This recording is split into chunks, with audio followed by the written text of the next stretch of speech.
Okay, very warm welcome to everybody. Croeso to this professional learning session for all senior mentors.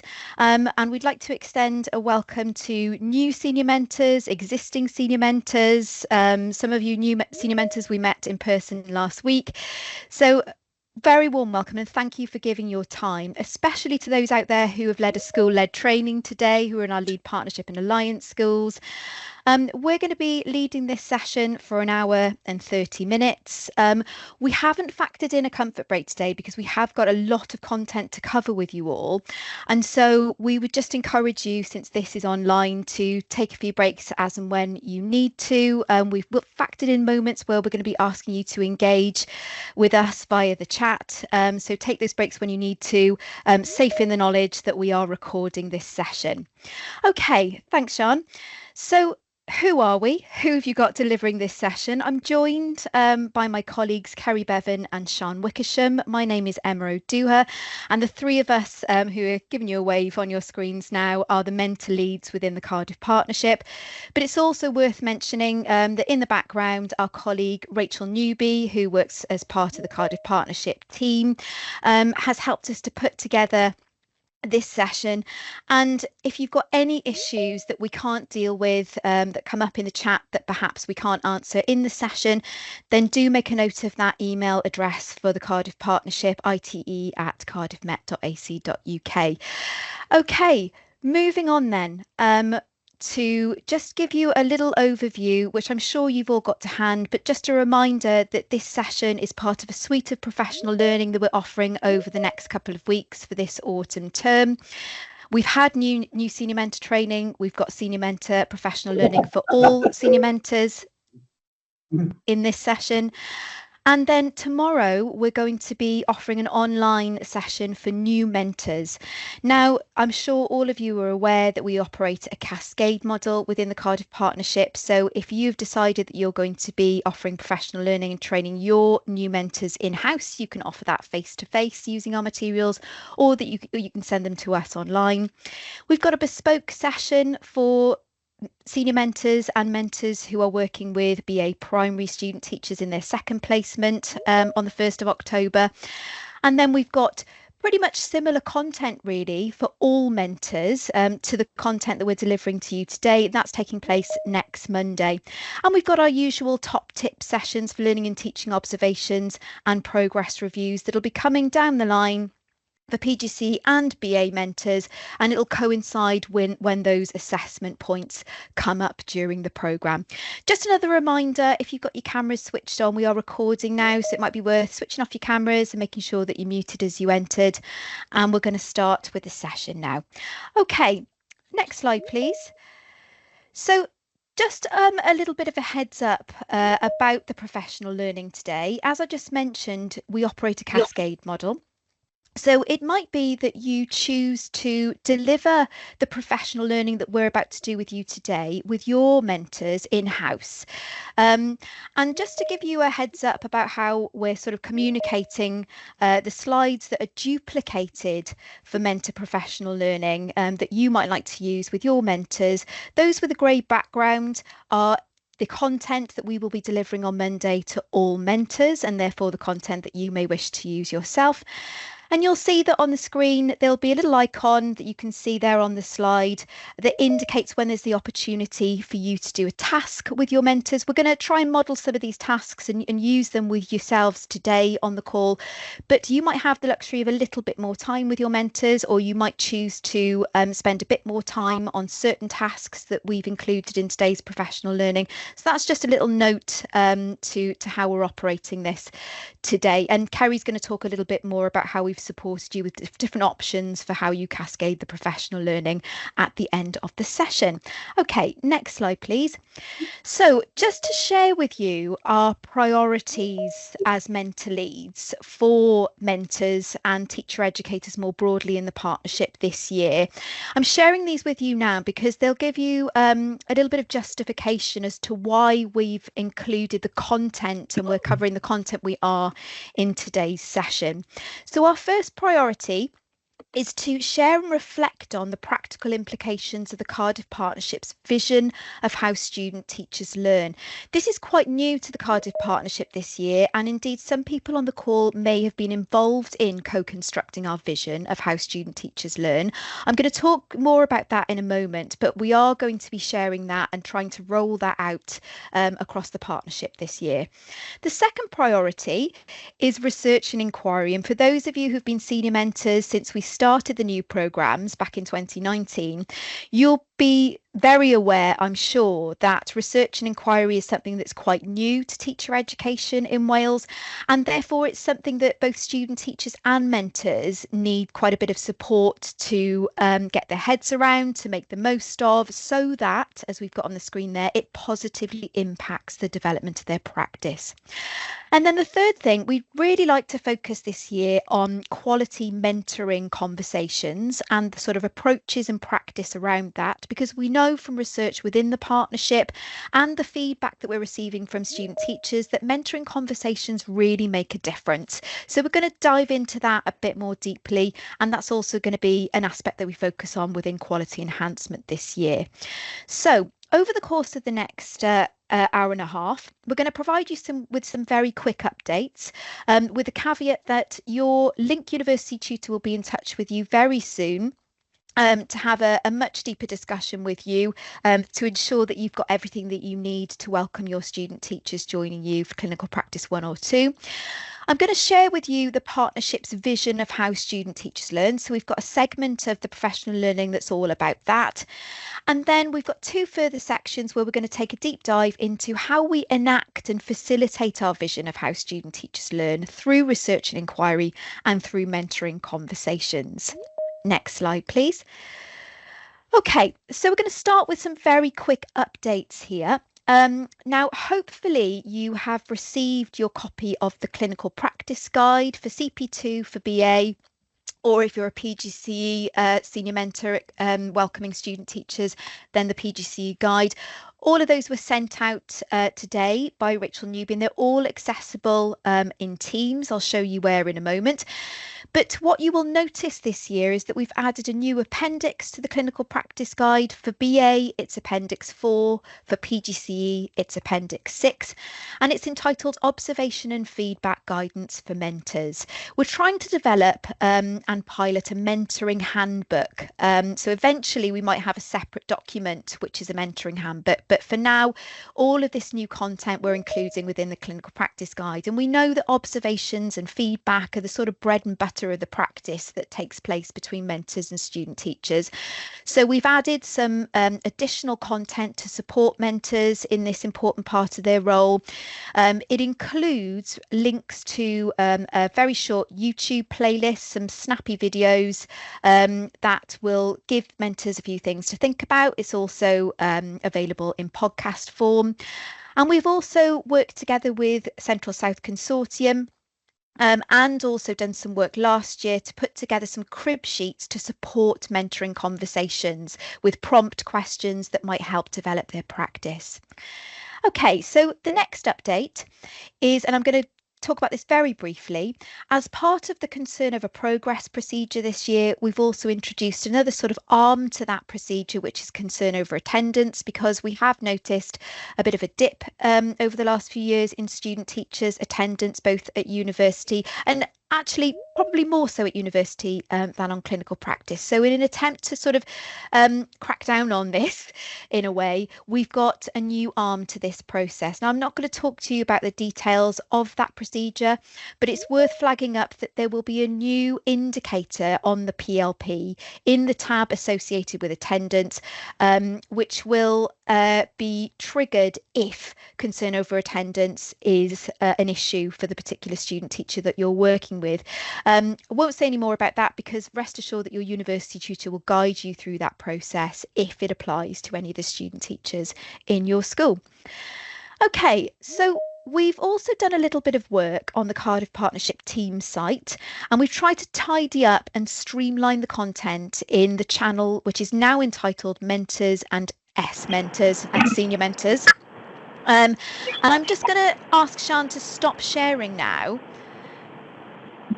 I'm just going to pause there because we've got a little bit of interference on the line. Ah, there we go. That's better. So I'm going to start sharing my screen now, and I'm just going to show you where you can find this channel within Teams. So, Sian, if you wouldn't mind just unmuting and letting me know when you can see that, I'd be really grateful. Yeah, we can see that, Emma. Lovely, thank you. So you're going to navigate to the Mentors and S-Mentors channel within the Cardiff Partnership team site.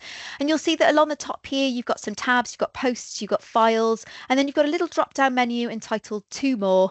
And you're going to click on, depending on your language, Mentors and Senior Mentors, and that will take you to what looks like a web page. So I'm just going to wait a moment for that to load. And essentially what we've tried to do here is to streamline the content into 5 tiles that are just loading there. And you can see the 5 tiles include clinical practice guides, which does what it says on the tin. You'll find the most up-to-date clinical practice guides for both BA and PGC in there. Professional learning, so all of the materials that we use in these sessions and that you have access to use with your own mentors are under the professional learning tile. The assessing student teachers tile will take you to the content around top tips for learning and teaching observations and progress reviews.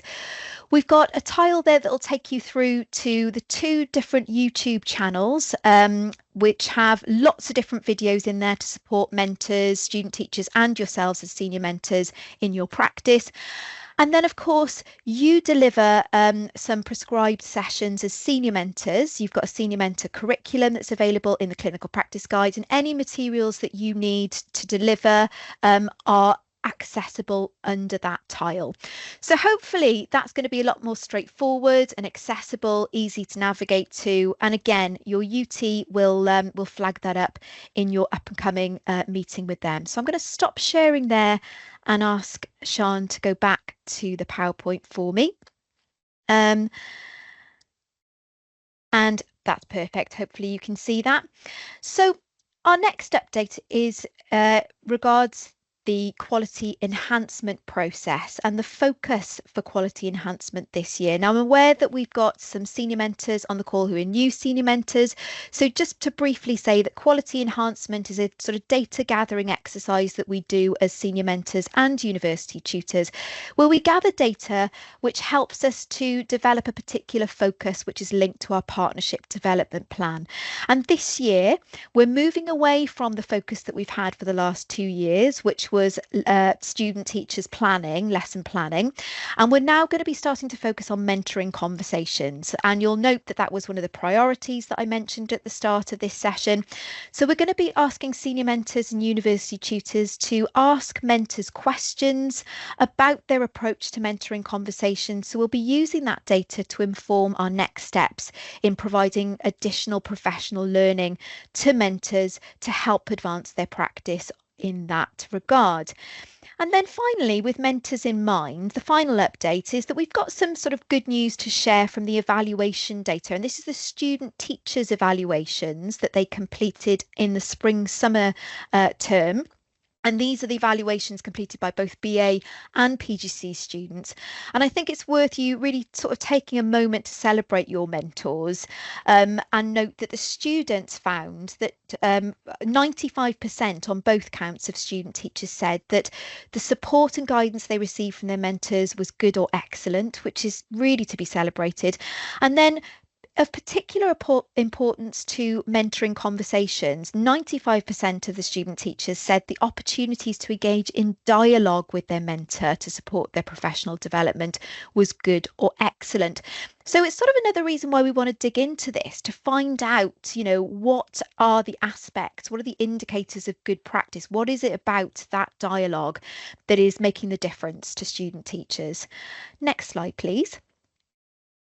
Okay, so now we're going to move on. If you've just joined us, you wouldn't mind muting your mic, that's great. Okay, so we're going to... Okay, so we're just going to move on now and look at our first segment of the professional learning, focusing on our vision of how student teachers learn. And for those of you who have got the clinical practice guides to hand, we've got the vision of how student teachers learn in full in Appendix 1 for the BA and Appendix 2 for the PGC. But I'm just going to dip into some of the aspects of it and also ask you to engage with it by way of a task in a few minutes' time. So just to give you some context, we have a look at the next slide. As part of the process of reaccreditation, believe it or not, we've been delivering these new ITE programs for 5 years now. And part of the reaccreditation progress happened for us last year. The Education Workforce Council put us through our paces in a process of applying for reaccreditation, which I'm proud to say we achieved. But part of this process included the publication of some new criteria that we were measured against. And part of that process also included us having to develop our vision of how student teachers learn. So we co-constructed this vision with colleagues, some of whom may be on this call, to really start to ask ourselves, well, what does learning look like? How do student teachers learn in our partnership model? And Welsh Government have stipulated in that criteria that having this common vision, and I'm sure I'm preaching to the converted here on the power of a vision, it helps the collaboration between all of us as partners. So we're all sort of on the same page in what we value, what we believe about how student teachers learn, and therefore how we're going to work with them as teacher educators. Okay, next slide then. So before we get into the details of our vision of how student teachers learn, we thought we might make a comparison and a powerful link to schools as learning organisations. So we've got a nice infographic on the screen here that I'm sure many of you on the call will be familiar with. But there are a couple of aspects of the SLO model and the emphasis that it places on the types of knowledge that schools are encouraged to draw upon and generate to achieve the four purposes that we think really chime with our vision of how student teachers learn. So establishing a culture of inquiry, innovation and exploration. We know that teacher inquiry and innovation and exploration can really help to sort of raise standards, improve teaching and learning. And I suppose that's why, baked into our professional standards, we've got the segment of professional learning, which does put an emphasis on research and inquiry, and hence the reason why we dedicate quite a lot of time to research and inquiry on our programmes. There's also an emphasis on the importance of knowledge collection and exchange within the SLO model. So in other words, knowledge development is an ongoing, dynamic and cumulative process. So we want student teachers to be convinced of that and to be constantly seeking to improve their knowledge and to share that with others. And then finally, learning with and from the external environment and wider learning systems. So we've got a real emphasis on collaboration and ongoing professional learning within the system. And so, when we're looking at our vision of how student teachers learn, we hope that you'll see that some of those aspects we're really starting to embed those in this sort of foundational part of the teacher's journey. So moving on to the next slide then. When we got together as a group of university partners, school partners, to start to articulate our vision of how student teachers learn, we had to sort of really think about the different ways that we work with student teachers, the ways that we want them to be thinking, the sort of characteristics of their learning and how we might describe that. And some of this is a little bit aspirational. I don't think we can hand on heart say that every student teacher in the partnership by the end of their teacher education year or 3 years is doing all of these things, but this is certainly what we're aspiring to them being able to do. So I'm just going to give you a moment here to read how we've characterised the way we want student teachers to be learning on our programmes. Just take a minute to read that.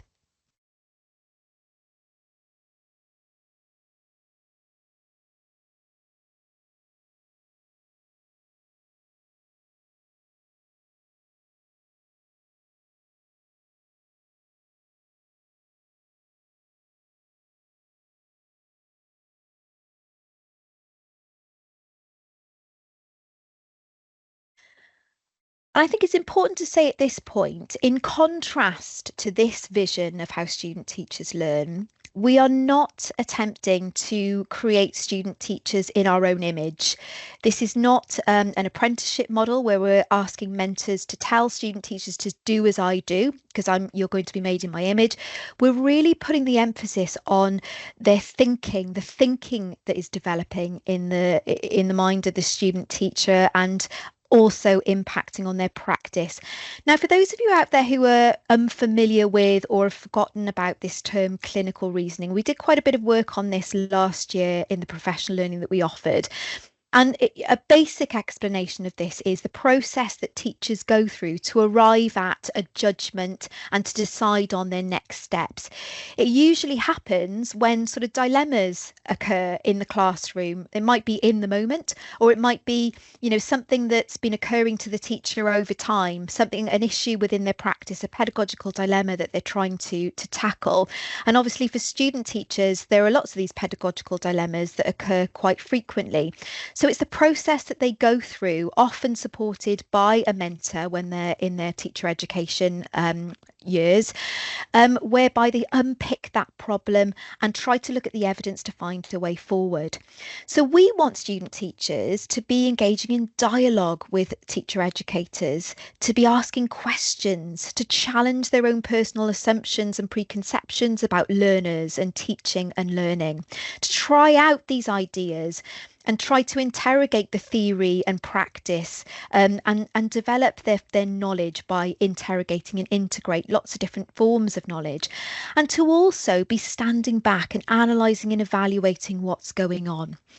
So it's over to you now. I'm going to give you a little bit of time to think. If this is our vision of how student teachers learn, I'd like you to just take a moment to consider the approaches that you take already with student teachers, and that perhaps your mentors currently take, that encourage student teachers to demonstrate and start to develop these learning characteristics. So, for example, when mentors engage student teachers in reflective dialogue after lesson observations, depending on the way that they do it, they could be encouraging them to challenge their personal assumptions and preconceptions.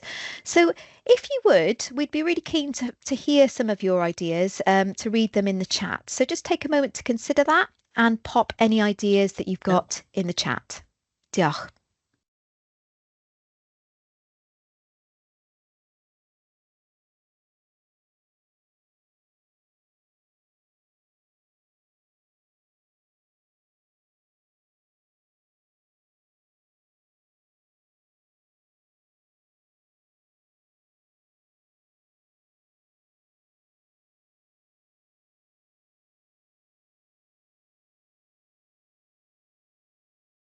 Okay, so we've already got a great contribution here from Tim at St Joseph's. The Blue Book, actually, that formative comments logbook that passes between student, teacher and mentor, that mentors and other teachers observing their practice comment on after lesson observations that have taken place. There's space there for the student to reflect before and after the mentor. And actually, we've seen some really good practice where mentors are couching their feedback as questions in the Blue Book. So they're not simply telling them what went well and even better if. They might be posing questions within the Blue Book to get them thinking, to get them challenging those assumptions, to get them thinking about the different knowledge that they'll need to draw upon to go forward. Thanks very much, Tim. And also R&E tasks, yes, that get them thinking. Emma, thank you very much for your contribution. Emma Laidlaw at St Cyri's, posing questions about how they feel, explore the rationale for their decisions, tasks or approaches. And that's really important. How they feel could give a real sort of depth of insight for mentors about how they then approach the feedback that they give next. Kerry's going to have a look at that with us a bit later on. I've got Mrs. E. Adams here. I'm not sure what school, but thank you for your contribution. Use of iris for students to view after the lesson lesson takes place and reflect on a particular area. What a great approach. For example, taking a deep dive into questioning. And of course, they've probably learnt about questioning. They might have learnt about it during an SLT day. They might have learnt about it at university. They might have observed the mentor using questioning techniques. But really, really great to get them to look very closely at their own practice and reflect on the efficacy of their questioning technique. Thank you for that. When applying coaching strategies, yes, where we pose questions rather than giving answers, yes, absolutely that. So there's a lot of synergy really between these strategies and the coaching approaches that I know that many schools are starting to adopt for professional development. Yes, team planning sessions, really good point. It's in those team planning questions that mentors can really sort of bring to the fore any misconceptions, any assumptions, any preconceptions that students might have about whether a task is going to work or not work, or a strategy that may or may not be used. Encouraging students to lead discussions. Yes, yeah, they take the lead, flip it around, switch it around. We've got some excellent responses here, and sadly not enough time to bring all of them to full, but I encourage all of you, and I can see that some of you are liking them if they're resonating with you, to give you food for thought. And it's really reassuring to hear that the way that we've articulated this vision of how student teachers learn, you are able to point to approaches, ways of working where we can see that actually happening in practice. How reassuring to know that that's taking place. And we really would encourage you to try and do this exercise with your mentors as well, to really get them on board with this vision too. Okay, moving on. So very, very quickly, the other thing we did some thinking around and we co-constructed with school partners was the different types of knowledge that have a bearing on student teachers planning, teaching and evaluating. On the previous slide, we saw that they interrogate different types of knowledge. And I think it's worth reminding ourselves of how sort of cognitively demanding it is for us as teachers, because we are thinking about lots of different knowledge to inform our planning, teaching and evaluating. We've got to really emphasize the importance of drawing on all these things with our student teachers. So very, very quickly, they come to us with intellectual knowledge. We give them intellectual knowledge within the partnership in school and university, SLT days. You know, when mentors work with student teachers, they might be recommending some reading for them to do. Recommending yourselves as senior mentors, recommended they do some extra professional learning. So they've got lots of intellectual knowledge flowing from lots of different places during their time with us. But they also start to develop knowledge about learners, and that's where the sort of theories are starting to be sort of interrogated a little bit, because it's all very well on paper as a theory, but when I try to put it into practice with the learners in front of me, if I don't think about the knowledge that I possess about them, about their likes, their dislikes, their prior knowledge, their progress, their emotions, behaviours and achievements, then the theory isn't going to translate into practice particularly well. They gain knowledge through teaching. It's really important that we emphasize that. And I'm sure that we're all aware that, you know, learning by doing, experiential knowledge of teaching can happen best by teaching lessons.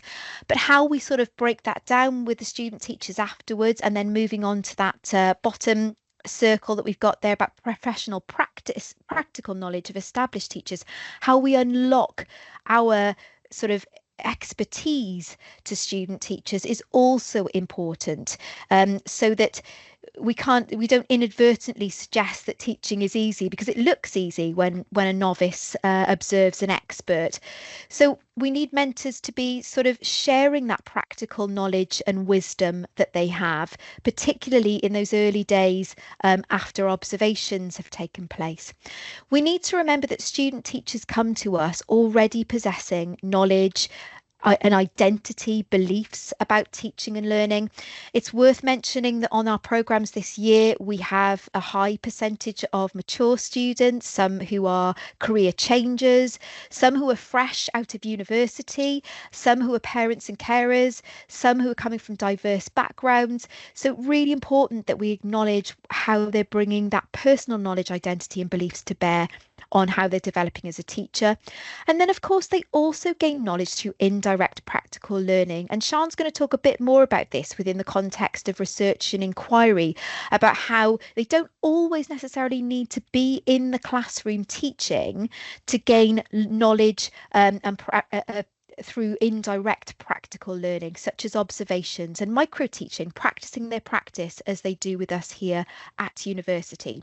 So without further ado, I'm going to hand over to Sian now, who's going to take a dive into research and inquiry, and we might start to see how this vision comes through there.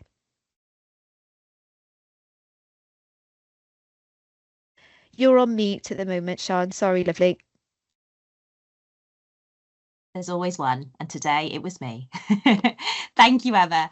So yeah, our next section is going to be focusing on research and inquiry. And research and inquiry is a part of the clinical practice model that often student teachers and mentors request additional support with. So we're going to start off with thinking about some of the value and challenges of research and inquiry, because I think it's got a little bit of an image problem. It's often the thing that when we ask what things we could improve, research and inquiry often comes up at the top. And actually, a lot of what our mentors are doing and what you guys are doing would come under this banner of research and inquiry already. So let's talk about the value. What is the value of research and inquiry? The value to you and your practice as an education practitioner and also as a teacher educator, to your school and community of learners. Perhaps your school is involved in another project. Maybe they've got approaches going on in your school or your cluster. And then also the value to novice and early career teachers. So if you could pop any thoughts that you've got into the chat, and let's see some of these responses.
Thank you, everybody. So yeah, the idea of it underpinning professional learning. Yes, I've learned something, and this is why I understand that it works in my practice. Gets them thinking critically and challenges their assumptions, absolutely. I expect, like most of us in the room, education has changed a lot since I did my initial teacher education, and I came in with a lot of assumptions that were very quickly challenged. And then as my career has progressed and my practice has developed, those assumptions are challenged constantly. So getting them thinking about that from the start is definitely a real positive. Opportunity for personal growth, interests, subject to personal needs. Yeah, this is a real area where we can tailor what the student teachers need to their individual identity. And we can adapt that based on their personal experience, as Emma's just mentioned. Yeah, we've got a couple of schools involved in the NPEP inquiry. So yeah, George Street Primary, thank you for raising that. This whole school inquiry around assessment and feedback. And yeah, it helps the student teachers, but also supports the school as a whole. The time to reflect and develop their pedagogy, all staff expected to engage with wider reading and research. Yeah, and this is where we thought it would be useful to discuss the schools as learning organisations element as well, because really what we're asking the student teachers to do isn't significantly different to what all of us are being asked to do as part of our practice. And also part of the pilot for NQTs as well. That's really interesting. So there's more stuff coming all of our way in there. Student teachers becoming more reflective practitioners themselves, yes. And for those of you that were with us for our new Senior Mentor Professional Learning last week, being a reflective practitioner is one of the things that we talked about as an aspiration for all of our student teachers. Thank you, everybody, for putting your thoughts in the chat. Some really brilliant ideas there.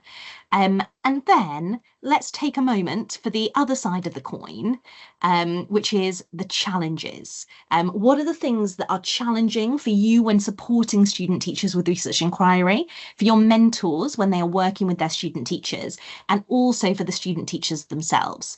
Because there is a reason, and someone's already put it in there, time is always a challenge with research and inquiry and for all of us. But yeah, there's a reason why this is an area that that often comes up as the most challenging for student teachers and mentors. So I'll give you a minute to reflect on the challenges.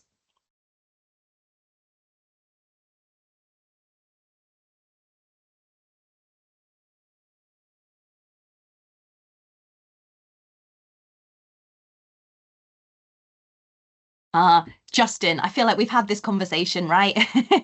Research and inquiry confuses student teachers. Call it reflective practice time. No, it's not no need to apologize. I'm laughing because yeah, it comes out. This is kind of what I was getting to with the image problem around research and inquiry. There's sometimes confusion, isn't there, about what exactly they're doing in that time. And they think of themselves as they can often go heavy on the research, can't they? And not necessarily on the inquiry, or feel potentially overwhelmed by the idea that they would be doing kind of academic research. Whereas in fact, obviously what we're talking about, a lot of it is going to be classroom based.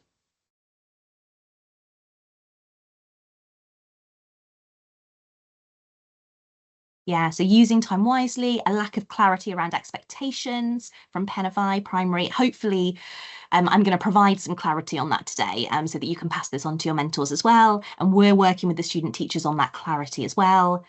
Having a minimum quantity of tasks would help. Yeah, so purposeful work is needed, not tick box.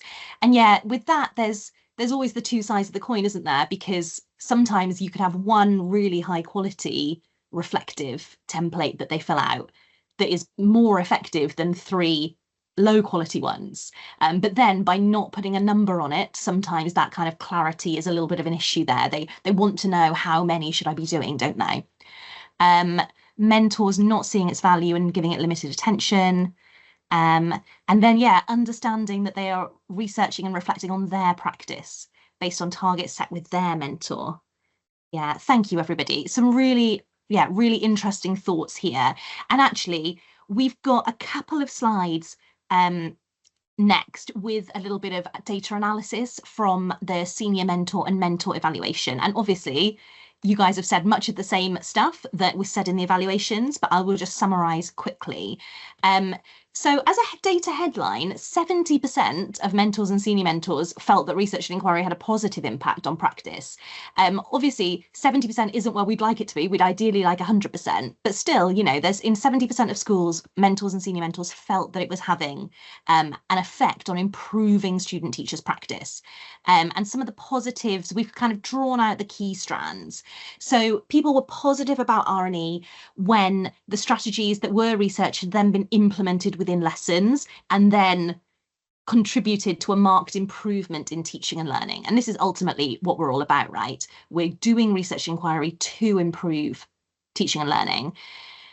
Then this idea of student teachers being proactive, using their research and inquiry time. And this is kind of linked to here with when tasks were completed. This was great. So we're sort of getting almost a hint at what's to come with some of the challenges, i.e. when it's done well and when student teachers were able to be proactive, take ownership, then you could potentially, these mentors could see the impact. And then our final point here, when it's used and understood correctly, it can be beneficial, but needs to be explained in an easy to understand way. All of these things were sort of similar to what was coming through in the chat just then. And then we've got our challenges. So again, we summarize these into these three main areas. So this idea that mentors feel that it's less useful or impactful in terms of supporting learning and practice for the student teachers. So too much time was spent completing research and inquiry, which took away time spent planning and delivering high quality lessons. And again, these are all kind of similar threads, this perceived gap between research and inquiry and teaching. So the best research and inquiry should be done in the classroom.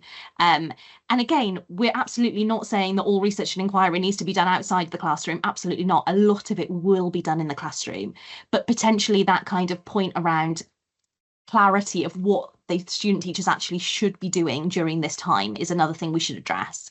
And then the perception that student teachers struggle to make effective use. So this is useful for proactive and engaged students, but not for those who are less proactive and engaged. And potentially there is too much research and inquiry time and not enough practical teaching time. So I don't want to brush over these challenges. These are challenges that came out from the feedback, and your feedback is obviously incredibly important to us. But what we want to do today is do a little bit of work together on potentially addressing some of these challenges and trying to support our mentors and ultimately our student teachers to be making productive and proactive use of that research and inquiry time. So I think the first thing is it's important to make sure that we're all on the same page with our understanding of what the research and inquiry expectations of student teachers are. And it might be that you're sitting in our virtual room thinking, yep, I know this, I know all of this. It would be great if you could make sure that your mentors are on the same page as you. So I'll give you a minute just to read this quote on the screen.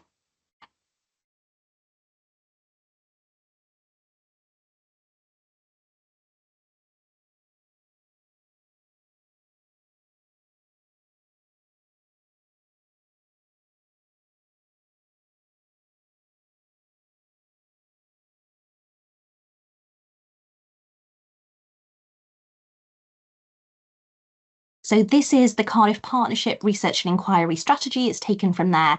And this is what has been shared with student teachers as well. So they should come to you with this level of understanding. And I'm just going to share one more section here. And this kind of draws attention to what it is they should actually be doing during this time. And I think sometimes this is where the slight confusion or frustration comes, with a lack of clarity around what it is that they should be doing. So I'll give you a minute to read.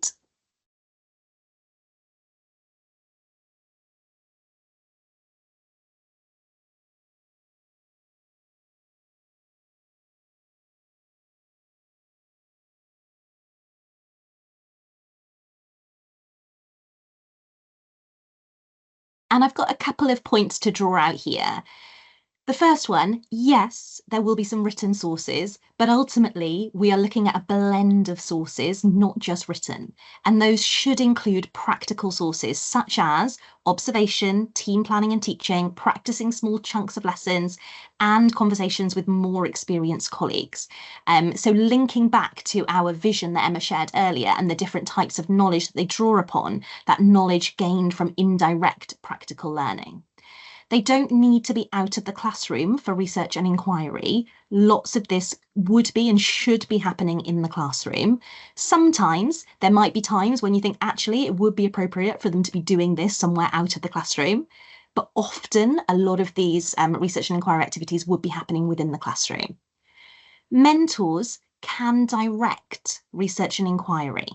And ultimately, if it's not improving teaching, if you feel that the research and inquiry, or your mentors, sorry, feel that the research and inquiry is not improving the teaching of the student teacher, then mentors can be more directive with this. And often the mentor will start off being more directive, and then the student teacher will gradually become more independent.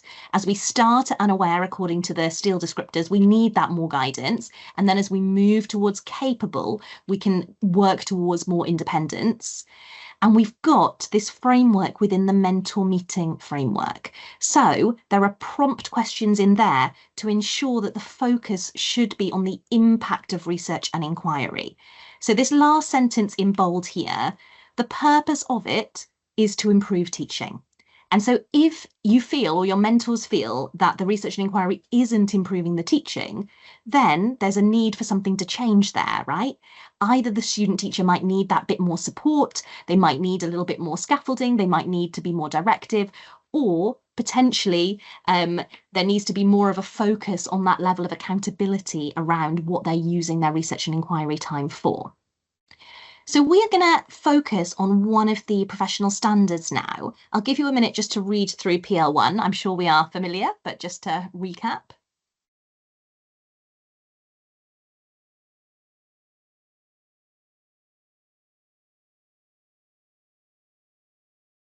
So we are going to take a minute as a group to have a think about what student-teacher progression through this standard looks like. So I'm going to ask you, what do you think student-teacher progression looks like at each of the 4 stages of the STEEL descriptors? So a student-teacher who is unaware, what might some characteristics of that student-teacher be in terms of PL1? And then the same for aware, capable, and QTS+. I've got the STEEL descriptors here on this page. If you want to take a screenshot or a picture of it, I'll give you a minute, because then I think it would be good to have the question back up on the board. But just so you've got that language, that vocabulary there.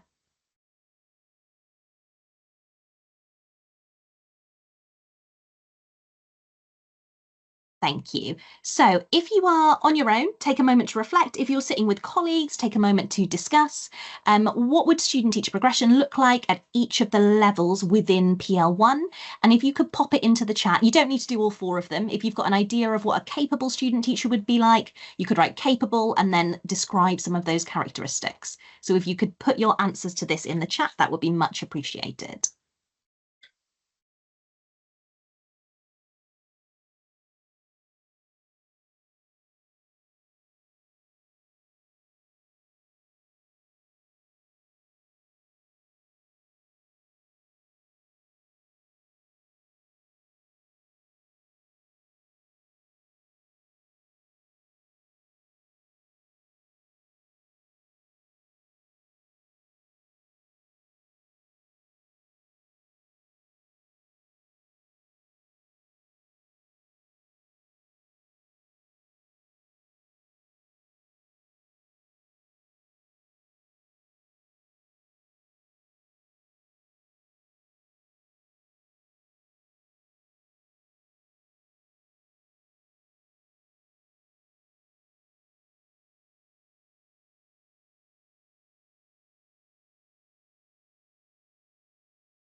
Emma from Hendra Park. Yes, we're recording the meeting and we'll send that round so you can catch up on the beginning bit.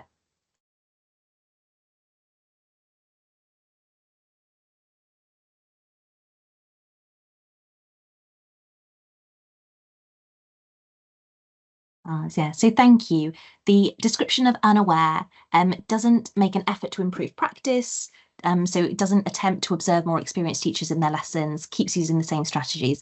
Yeah, and often when student teachers start, they are unaware. They're unaware that these are some of the things that they should be doing to improve their practice. So yeah, I think that's a really good description of some of the characteristics you might see in an unaware student teacher. And then, yeah, Justin, aware, a growing understanding, but with consistencies that need further development. They show signs of being able to. Yeah, definitely. So you can start to see some sort of little glimmers of hope, can't you? But then those things are so inconsistent that you think, actually, there's still quite a long way to go in that aware.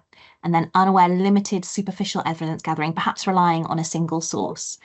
Yeah, definitely. And we see this at university as well in our early sessions. Often they'll come with quite a sort of shallow understanding of something. And then when presented with alternative viewpoints, that can be quite a exciting moment, but almost quite a challenging moment for student teachers as well. They're used to potentially one idea based on one set of experiences. And when presented with other evidence, other information, that can throw them a little bit.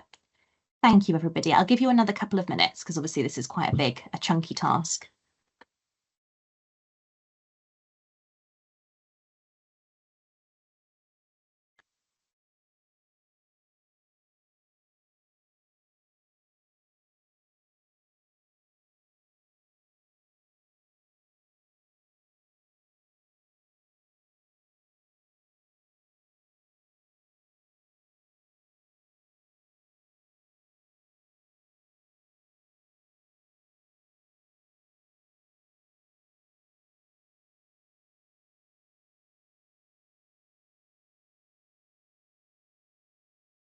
Deal. Thank you, Emma. So yeah, when we're getting to capable, they might come and tell you what the theories or what approaches they've used to underpin their planning, their reaction to targets, and they can discuss it confidently as well. Fantastic. Thank you. So my second question is, what are the implications for mentors and senior mentors working with student teachers at each of these levels? So if you're working with the student teacher at Unaware, what might some of the things that you need to do in order to support that student teacher versus maybe your capable student teacher? How might the mentoring and senior mentoring approach change? So take a minute to reflect on that question, and any thoughts, pop them in the chat. Yeah, a couple of extra things have come in as well, consistent with the standard. So yeah, some student teachers believe they've hit it on one observation, they don't need to demonstrate it again. Yeah, and we see that, don't we, sometimes between clinical practice 1 and clinical practice 2. Obviously, they're working in a whole different context with a whole different set of learners. It is natural that sometimes things are going to take a little while to get embedded again and become consistent, and that can be quite disheartening for student teachers as well. When they're capable, they are consistent. Yeah, the kind of hand-holding of Unaware, definitely. And yeah, we've sort of described that as being more directive, haven't we? Like, you as a mentor have to do a little bit more direction, a bit more hand-holding. Second question again. So number 2 that's on the screen, what are the implications for mentors and senior mentors? If you're working with a student teacher at Unaware versus Aware versus Capable versus QTS Plus, how might the mentoring approach change? Yeah, more of a coaching approach as students become capable. Yeah, so assuming that coaching from like they know the answers, we're coaching to sort of draw the answers out of them rather than providing kind of a slightly more top-down information. Between directive to assuming more of a coaching role. Yeah, so yeah, we're sort of on that journey together. Signpost possible researching opportunities at that Unaware and Aware stage. Yes, definitely. And there'll be more of a need for signposting when we're in those early days. And so for those of you who are being senior mentors for PGCE students, it's likely that pretty much all of them will be starting at that Unaware stage. You might have some that aren't, but we're probably expecting most people to sit in that column. So it's likely that your mentors will want to be a bit more directive at the beginning. For those of you that are having BA student teachers joining, we would hope that they will be definitely within that Aware column and possibly moving towards Capable. So it might be that your approach is able to be more towards that coaching end. Okay, thank you, everybody. I'm just going to take a moment here to say that this activity, I think, is always a really interesting one. It would be much more interesting if we were all sat around a table together. So you can do this with this professional standard with your mentors and actually talk. Like, do your mentors have that shared understanding of what student teachers might look like at these different stages? We've obviously done it for PL1 today because we are focusing on research and inquiry. But in terms of mentor professional learning, doing this for different professional standards, especially if you're seeing that lots of student teachers are struggling with one particular aspect of the PSTL, that will be a really valuable activity to do.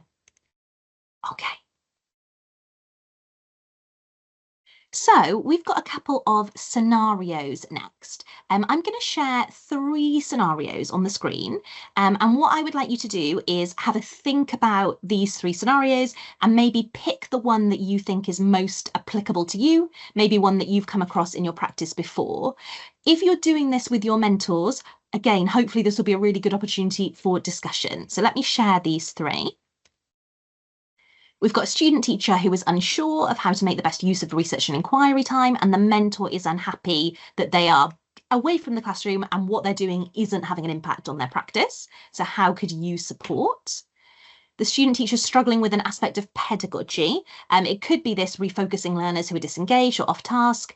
The mentor wants them to make productive use of their R&E time, but they're not sure what to advise. And then finally, a mentor comes to you about their concerns that the student teacher is unable to relate their research and inquiry activity to their developing practice. What can you advise? So if you want to take a couple of minutes just to pick one of these, and then if you've got any ideas as to what you would do as a senior mentor in each of these scenarios, if you could number the scenario 1, 2, or 3 and pop your response in the chat. Oh, that's interesting from Mr. M. Childs. You've got a similar model for staff CPD within school, allowing more autonomy as you progress. We call them refining teaching, advancing teaching, and influencing teaching. Yeah, I think Absolutely, like it makes total sense, right? Like when you start off at something, we're all going to need more guidance when we're new at something. And then as we develop our independence and we develop our expertise in a particular area, and we're able to kind of progress through refining, advancing, and influencing. I like it. I like the language. Thank you for sharing.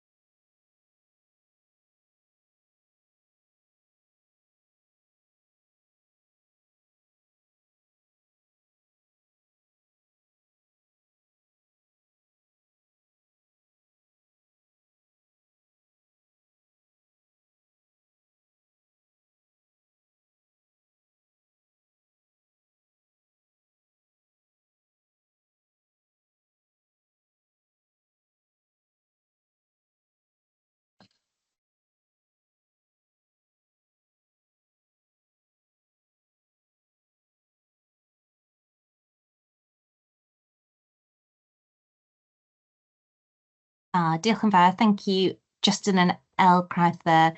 Yeah, observation with a teacher who's particularly able in this aspect, spend time with a member of staff who demonstrates the kind of effective pedagogy in this instance. I think sometimes when you see a student teacher struggling with something, it is often a chance to potentially reflect on yourself, your own practice as a mentor, potentially. It could be something that you have really internalized and you do without even really thinking about it, and you've not necessarily articulated that to your student teacher. It could also be something that perhaps isn't your strength, and an observation to observe somebody else can be beneficial in loads of different ways. It can be beneficial from maybe they would see something in that practice that they haven't been able to see in your practice because perhaps they're a little bit too close to your practice now and they can't see the different steps that you're taking. And then also just a chance to see it in a slightly different context as well. Thank you. So yeah, so Tim from St Joseph's, start on a research and inquiry in the classroom. Yeah, absolutely. So if they are off doing other things and it isn't having an impact, then sometimes bringing them back in and starting with that classroom research and inquiry is definitely the right call.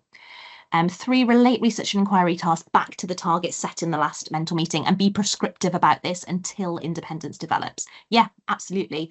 If the teacher is not using research and inquiry time effectively, then we need to rein it back in. Let's be a bit more directive, a bit more prescriptive. And then once they've demonstrated that they're moving into that awareness or potentially capable, then we can send them off again. Diolch yn fawr pawb. Yeah, spending time with the mentor and student to identify opportunities to use research and inquiry. It's, in some ways, this isn't the hardest thing in the world if you think about it from a mentoring perspective. But in other ways, it can actually be really challenging, especially in the day-to-day hustle and bustle of the classroom. Sometimes just having that external person who potentially could be you as the senior mentor, sometimes things can become clear just by giving it a little bit of time and space and a little bit of extra chance to discuss. And then, yeah, a pupil trail as well, a specific set of questions which relate to their area of research and inquiry. Fantastic. Thank you, everybody. So we've got a couple of additional resources here as well. That scenario activity might be a really interesting one to do with your mentors. It might be that you've got your own scenarios that have come up in the past that you want to share, or things that your mentors have struggled with in the past as well. We've got a podcast link here. This is a 7-minute clip, and it is one of our senior mentors, Lauren Rees. Thank you so much, Lauren, if you're here in the room with us today, discussing research and inquiry in her school and how she supports this. So again, this is a really useful activity to do with your mentors. You could listen to this extract from the Emma and Tom Talk Teaching podcast. Thank you to Emma and Tom, and thank you to Lauren, and discuss the approaches that you as a school take to support student teachers. And here are our sort of top tips, the kind of headlines to take away from this section. The first one is think about the student teacher in front of you. So consider the learning needs and abilities of the student teacher that you've got. So linking back to our vision of how student teachers learn, the personal knowledge, identity and beliefs. It could be that you've got a student teacher who comes with loads of experience. We've got lots of student teachers with lots and lots of teaching experience. We've got previous TAs. We've got a couple of students that have been international teachers. We've also got student teachers who've done master's degrees, and we've got a student teacher who's got a PhD this year. Their needs are going to be different to other student teachers, and you and your mentors are going to adapt to that accordingly. Support the student to focus on a pedagogical dilemma or practice related target. Sometimes if we start with sort of a particular reading, or we start with too broader kind of research and inquiry focus, it can be hard to relate it to that practice in the classroom.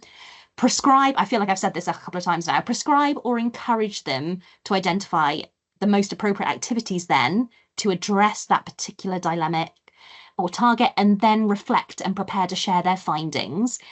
And then this point around accountability. I think sometimes this is where research and inquiry can lack focus a little bit if the student teacher doesn't, if it never gets brought back again, if they don't close that loop on seeing where, okay, I did this research and inquiry, I implemented it in my practice, then I discussed it with my mentor and we decided to keep doing it or tweak it in this way, etc.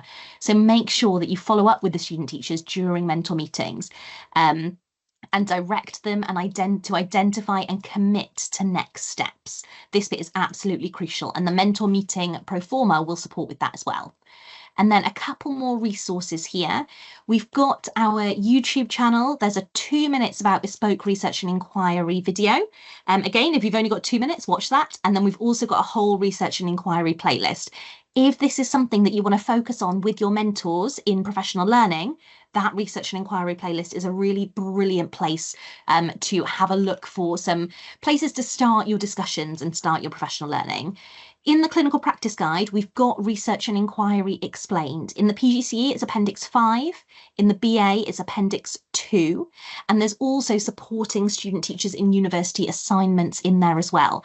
I haven't majored on assignments in our little section today, but that is one of the things that they're going to be doing some research and inquiry on, and it's all outlined there in the CP guide.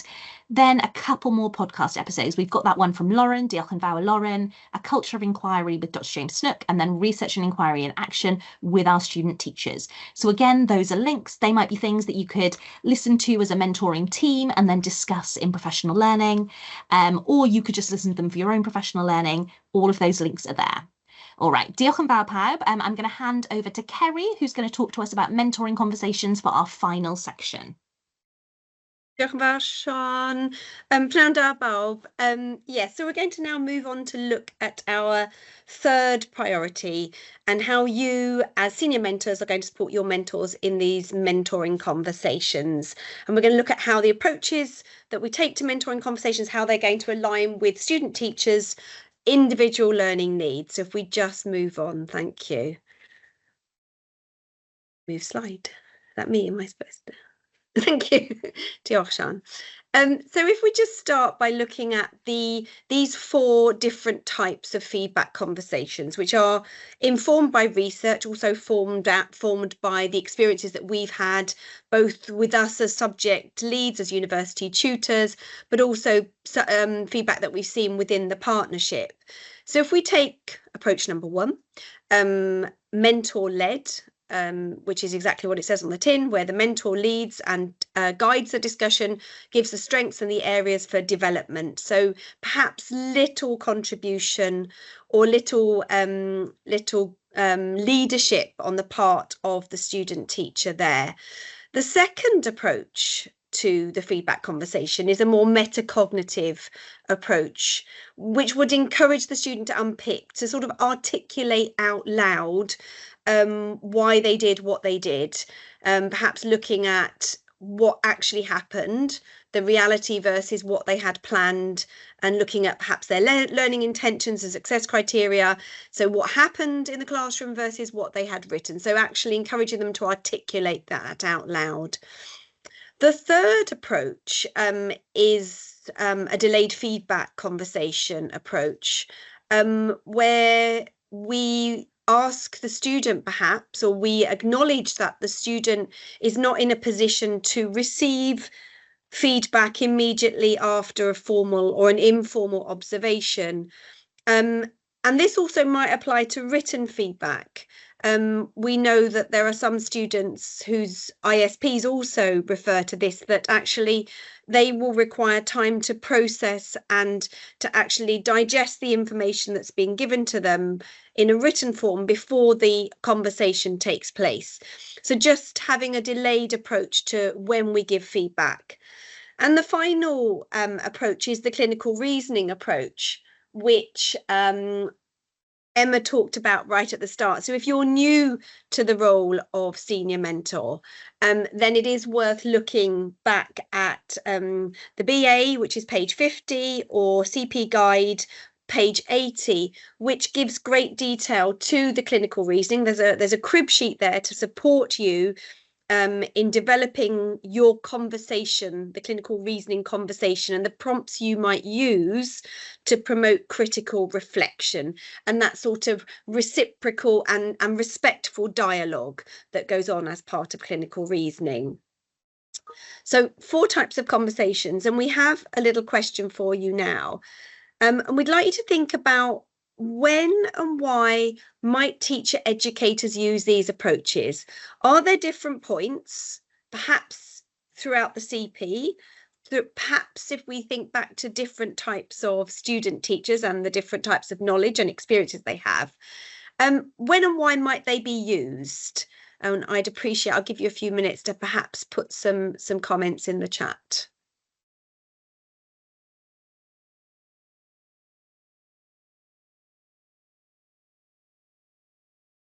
And maybe you have experience and examples of when you have changed your approach.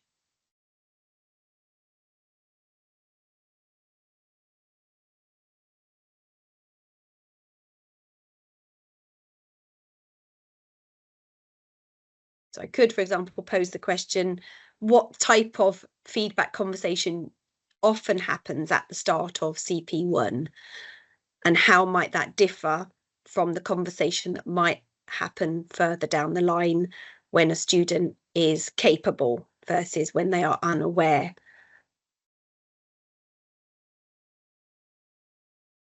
I think we've exhausted your participation on the chat this evening. It is getting rather late.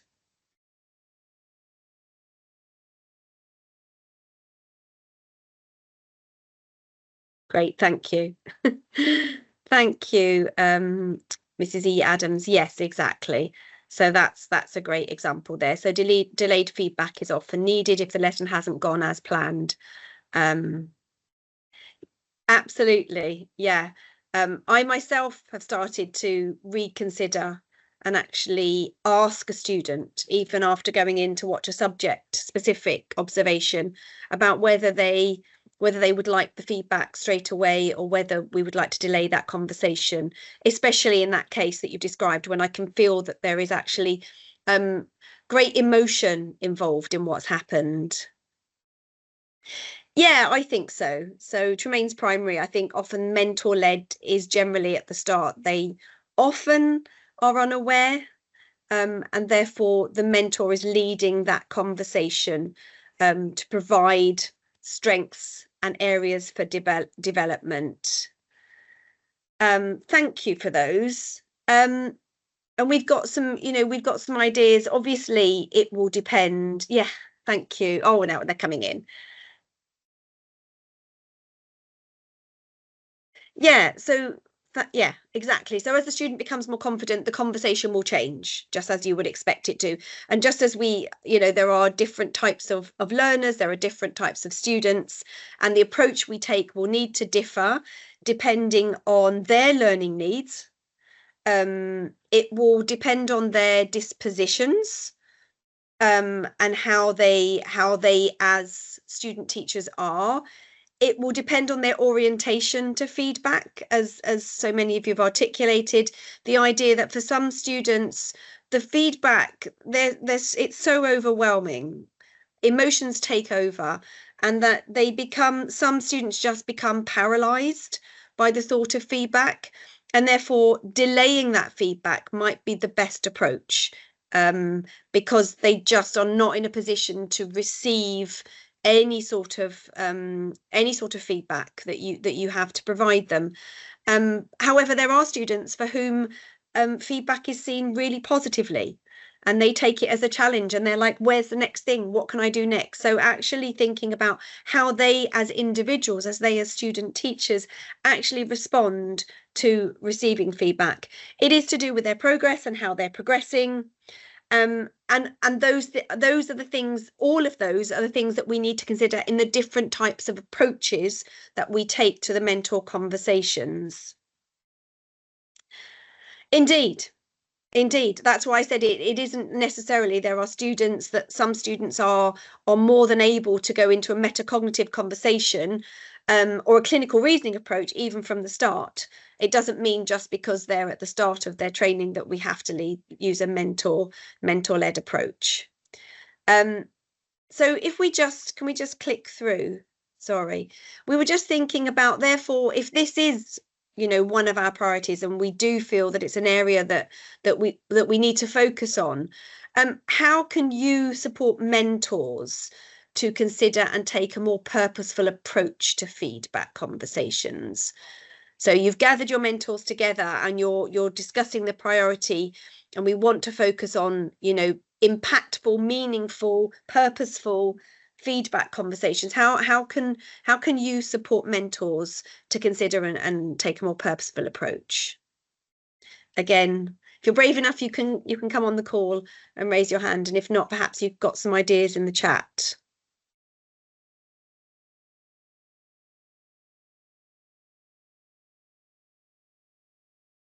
I'll give you a few minutes to have a think.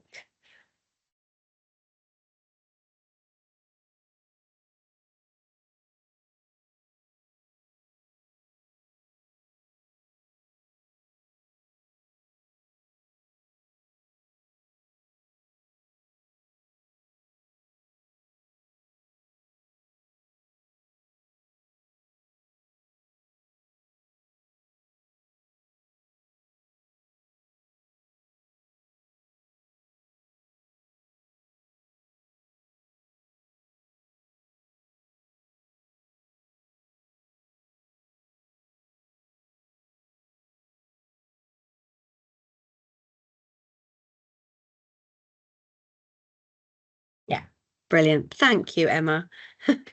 Indeed. So providing some scenarios to show and to ask your mentors, you know, if this is X student at this particular time, you know, which would be the best approach to the conversation that we have. And indeed, encouraging that reflection of the impact, you know, how does that play out? Thank you. From St. Joe's there. Indeed, exactly. To empathize, empathy is really, really important. Exactly, and think about how you would have liked feedback, how you do feedback. Is it honest? Is it fair? And exactly, and involving the student. Brilliant, thank you. Sorry, I've only got first initials. But yes, involving the student in the process, you know, identifying, working together. Indeed, it is the idea, I suppose, that something is not done unto them, sort of links into the sort of the mentor meetings and the conversations that we have. They should feel part of this conversation and included in the conversation. The solutions that come out of it are co-constructed solutions as they move forward. Thank you. So in order to help you to support your mentors in these conversations, if we just click through, I think we've already seen, we've already seen some of the things to consider. So just, you know, just again to go back to where you can go to help your mentors in developing perhaps different styles of mentoring conversations. So we've got the clinical practice guide, we've got different appendices. So to support mentors, so we've got Appendix 4 for the PGCE, and in the BA it's Appendix 2, and that's the guidance for mentors supporting student teachers in planning. And if we want to look at the observation and feedback guidance for mentors, then that's in Appendix 7 of the PGCE, of the Clinical Practice Guide, and it's Appendix 4 for the BA. So those are some additional support that you can go to. You can ask your mentors to read. Perhaps you can have further conversations. We'll explore that in a second. But those are where you're going to get your additional support. And it's worth you knowing that actually this year, student teachers are receiving training in peer coaching. So we're looking at adopting a model as we go through the year of students learning more about peer coaching. And that also might support the different types of conversations and mentor conversations which take place throughout the year. A further resource in supporting your mentor development, because this is vital, is a tool that was designed by our colleague that many of you may know, Dr. Sally Bethel, whose PhD was on mentoring. So I know this is a very, very tiny section of this tool, but actually it's in the senior mentors material on the new site that Emma showed you earlier. And this tool was designed by Sally to be used in different ways. So you could use it with your mentor, and if you look at it, when you click into it, what you'll realize is there are absolutely all the different aspects to mentoring, which we know are vast. And the idea would be that perhaps a senior mentor can sit with a mentor just to explore the breadth and depth of the skills required in becoming a mentor, and sort of showing them as part of professional learning, you know, the impact of being a mentor and how vital the role is. And just exploring, perhaps maybe looking at, maybe if the mentor looks at it and thinks, actually, I'm a bit unsure about what that means, then the senior mentor knows where the mentor might need further support. Another way, when discussing this with Sally recently, is that the mentor can use it as a tool, as a reflection tool at the end of a clinical practice. And the idea is that they think of a particular student, or if they've only got one, that they think of that student, and they look back and they look at all the different aspects of the mentoring process, and they see which perhaps was least used and which was most needed for a particular type of student. And that might make them think about how they've mentored, justifying, explaining, rationalizing how they've mentored. But actually it would be really important for the mentor moving forward, because actually there might be elements on that tool that actually they've completely sort of forgotten about. And if they were to have another student in CP2, they might realize that there's elements they need to address next time.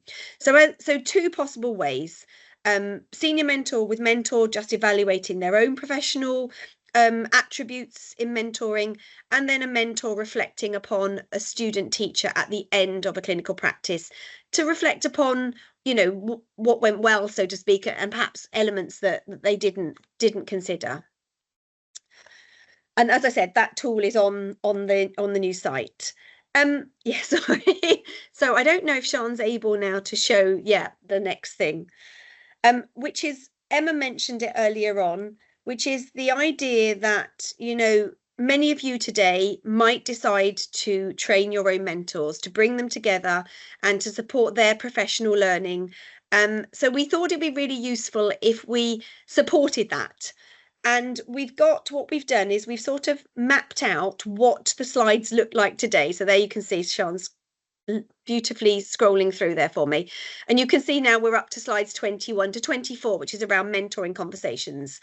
And then we can show you some things. And what we thought might be useful for you if you are going to lead those sessions is that actually there are different approaches. Yes, you can send your mentors to us, and we're more than happy to have them virtually.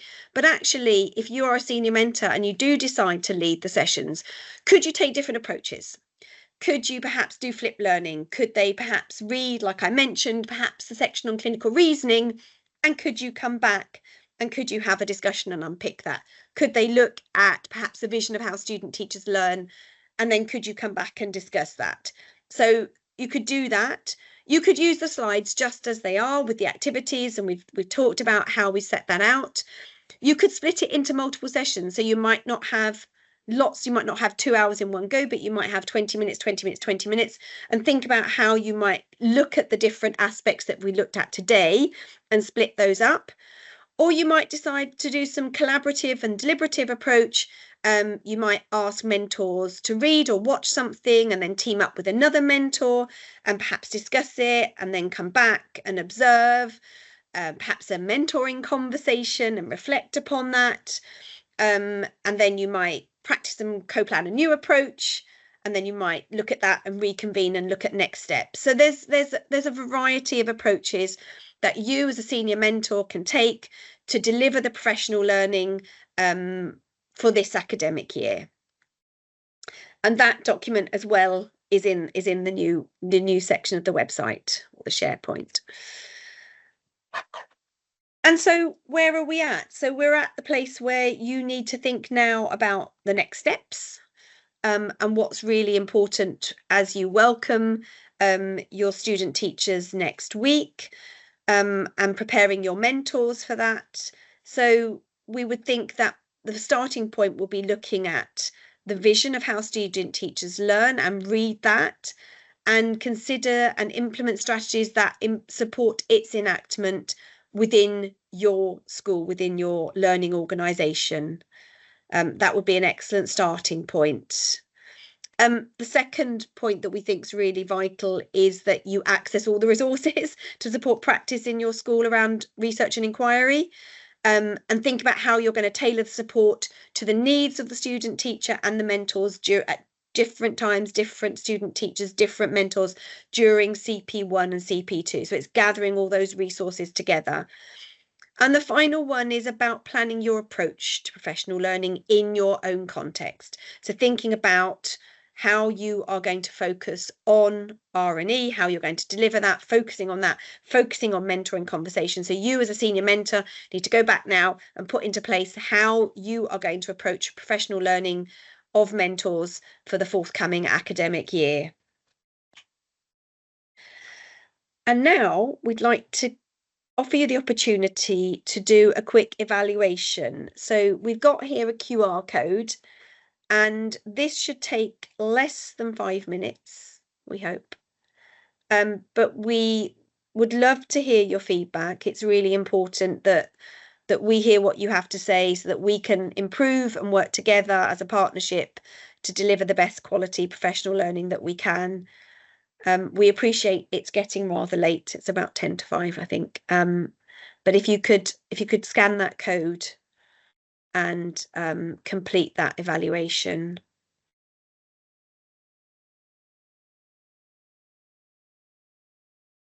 Emma, do you want to come back in? You beat me to it. I've actually just put something in the chat. Yeah, we just wanted to say a huge thank you for giving your time so generously and for completing this and for being so engaged in the chat. How reassuring it is at this time of year, when we know that you're all incredibly busy with the multiple hats that you wear, to spend your time with us, to dedicate yourselves to your student teachers and your mentors. It's a huge thank you from us, really. I'm sure Sian will probably want to add something too. Yeah, big thank you, everybody. There's always a lot to cover, and yeah, we appreciate you sticking with us until 5 to 5.